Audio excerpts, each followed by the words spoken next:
Район халқы кинотеатрыға еш һәм бик теләп йөри. Ел башыннан 354 сеанс күрсәтелгән. Аларга 5154 кеше килгән. Кинотеатрда 2021 елда капиталь ремонт үткәрелде һәм хәзер тамашачыларга бинада күпкә уңайлырак. Бу хакта Питрәштә узган семинар киңәшмәдә әйтелде. Чарада Татарстанның район кинотеатрлары эше турында фикер алыштылар. Шулай ук төбәк киношелтерләре кичерә торган проблемалар турында сөйләштеләр.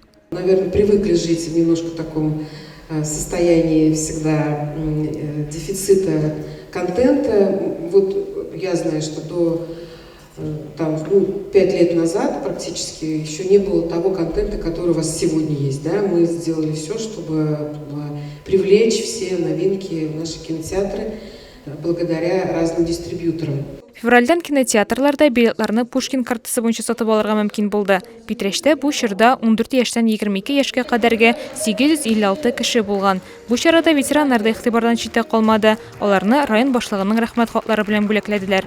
Награждается Елена Петровна Дементьева.